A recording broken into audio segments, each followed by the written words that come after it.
रुक जाओ, यह कोई साधारण बात नहीं है। यह संदेश मुझे आज स्वयं माँ काली की कृपा से प्राप्त हुआ है। हाँ, तुम जानते नहीं हो, माँ काली की कृपा से प्राप्त हुआ है और अब मैं इसे तुम्हें देने आई हूँ। यदि तुम इस वक्त महादेव इट्स चैनल के माध्यम से यह संदेश देख रहे हो तो इसे कभी भी संयोग मत समझना। यह सीधे माँ काली की इच्छा है कि यह संदेश तुम्हारे पास पहुँचे।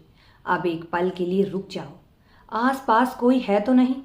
जरा देख लो, दरवाजे ठीक से बंद कर लो, क्योंकि आज जो मैं कहने जा रही हूँ ना, उसे तुम्हें बिल्कुल अकेले में सुनना होगा। कोई शोर नहीं, कोई दखल नहीं। पता है क्यों? क्योंकि बहुत समय बाद ध्यान में बैठे हुए मुझे माँ काली के दरबार से एक ऐसा गहरा संकेत मिला है, एक ऐसा तीव्र एहसास जिसने मुझे भीतर तक झकझोर दिया, जैसे माँ ने मुझे निमित्त बनाया हो कि सिर्फ तुम तक ये बात पहुँचाने के लिए। हाँ, तुम्हारे लिए जो इस वक्त मुझे सुन रहा है, मेरे अपने, ये संदेश सिर्फ और सिर्फ तुम्हारे लिए है। तुम्हारे उसी बुने हुए जाल में अब एक बहुत बड़ा शिकार फंस चुका है, वही जिसका इंतज़ार तुम इतने लंबे समय से कर रही थी। वो मौका जो इंसाफ अब तुम्हारी चौखट पर खड़ा है और आने वाले 5 दिन तुम्हारे लिए उथल पुथल मचाने वाले हैं कि तुम्हारा गांव, तुम्हारा मोहल्ला, तुम्हारे अपने पराए सब हैरान रह जाएंगे। मुझे माँ काली की कृपा से जो आभास हुआ है वो मुझे कोई मामूली बात नहीं लगती। पिछले 18 महीनों में तुमने जो दर्द सहा, जो संघर्ष किया, वो दुनिया नहीं जानती, लेकिन माँ ने तुम्हारे हर आंसू को गिना है। अब तुम अकेले कमरे में बैठकर रोते थे जब तुम्हें लगता था कि तुम्हारा कोई नहीं है, तब भी तुम्हारी पुकार व्यर्थ नहीं गई। तुमने हर कोशिश की, हार नहीं मानी, लेकिन हर बार किस्मत ने तुम्हें पीछे धकेला, जैसे समय की तुम्हारे खिलाफ खड़ा हो। और उस बेबसी में तुमने खुद से सवाल किया कि क्या तुम्हारे भाग्य में सिर्फ अंधकार है? क्या ईश्वर तुम्हें देख नहीं रहा? लेकिन आज मैं पूरे विश्वास से कहती हूँ, माँ ने सब सुना है और अब पासा पलटने वाला है। ऐसा पलटवार हो तुम्हें उन जंजीरों से आज़ाद कर देगा जिन्होंने तुम्हें बांध रखा था। अब तुम उन लोगों को जवाब देने लायक बनोगे जिन्हें तुम चाहकर भी जवाब नहीं दे पा रहे थे।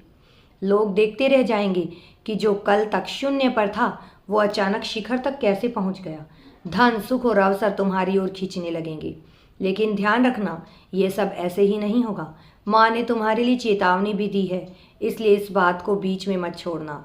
तुम अक्सर अपनी योजनाएं दूसरों को बता देते हो, अपनी खुशियां बांट देते हो, और यही तुम्हारी सबसे बड़ी गलती है। इस बार ऐसा मत करना, क्योंकि ये कलयुग है। लोग सामने मीठा बोलेंगे लेकिन पीछे तुम्हारे रास्ते में रुकावट डालेंगे। इसलिए जब तक सफलता पूरी तरह तुम्हारे हाथ में ना आ जाए, तब तक सब कुछ गुप्त रखना। और एक बात और, पैसा आने वाला है। कोई ऐसा अवसर तुम्हारे जीवन में आने वाला है जहां थोड़ा सा प्रयास तुम्हें बहुत बड़ा लाभ दे सकता है। उसे पहचानना और हाथ से जाने मत देना।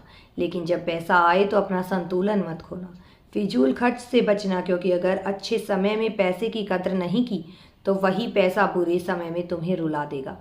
तुम अपने परिवार को कुछ अच्छा देने की सोच रही हो, कोई सरप्राइज देना चाहते हो, दे सकते हो। समय शुभ है, लेकिन अचानक ऐसा झटका मत देना जो किसी के दिल पर भारी पड़ जाए। और सबसे ज़रूरी बात, झूठ का सहारा मत लेना। सच चाहे कड़वा हो, लेकिन वही तुम्हें आगे ले जाएगा। अब उस उपाय को ध्यान से सुनो जो तुम्हारी किस्मत का ताला खोल सकता है। अगले 5 दिनों के भीतर, खासकर मंगलवार या शनिवार को, तुम्हें एक काले कुत्ते को रोटी और दूध अपने हाथों से खिलाना है, अकेले में, बिना किसी को बताए, मन ही मन काल भैरव और माँ काली का स्मरण करते हुए। अगर तुमने ये श्रद्धा से कर लिया तो विश्वास करो, कोई भी ताकत तुम्हें आगे बढ़ने से नहीं रोक पाएगी। तुम्हारी सारी अड़चनें खत्म होने लगेंगी। अब तुम्हें निराश होने की ज़रूरत नहीं है। अब तुम्हें उस खाली छत को घूर कर रोने की ज़रूरत नहीं है।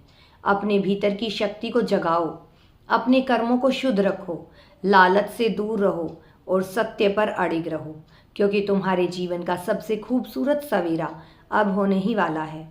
तुम्हारा मंगल ही मंगल होगा।